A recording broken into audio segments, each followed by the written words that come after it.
شروع اللہ کے نام سے جو بڑا مہربان اور نہایت رحم فرمانے والا ہے۔ الصلاۃ والسلام علیکہ یا رسول اللہ وعلی آلک و اصحابک یا حبیب اللہ۔ السلام علیکم معزز ناظرین و سامعین۔ اللہ تعالیٰ سے دعا کرتا ہوں کہ اللہ تعالیٰ آپ لوگوں کو خوش و خرم رکھے اور آپ لوگوں کی تمام تکالیف پریشانیوں کو دور فرمائے۔ پیارے دوستو، آج کی ویڈیو کا عنوان ہے کیا مشت زنی کی حرمت مشکوک اور یہ محض مکروہ عمل ہے؟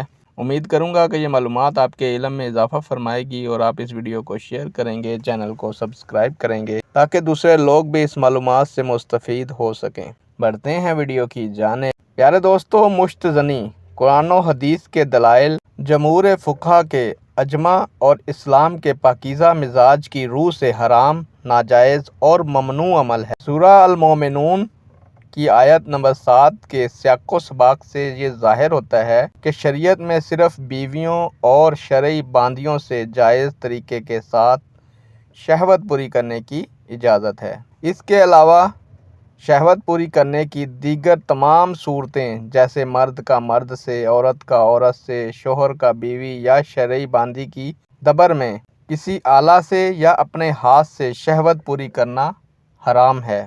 پیارے دوستو، مشت زنی کوئی ایسا مفید عمل نہیں کہ اس کے جواز کے لیے غیر منطقی اور کمزور دلائل اکٹھے کیے جائیں۔ اس فعل بد سے ہر طرح کی قدغن اٹھا کر اس کے گناہ میں نرمی تاثر پیدا کر کے اسے معمولی سا برا کام بنا دیا جائے اور نوجوان طبقے کو ترغیب دی جائے کہ وہ بلا روک و ٹوک اس گناہ کو کرنے لگیں۔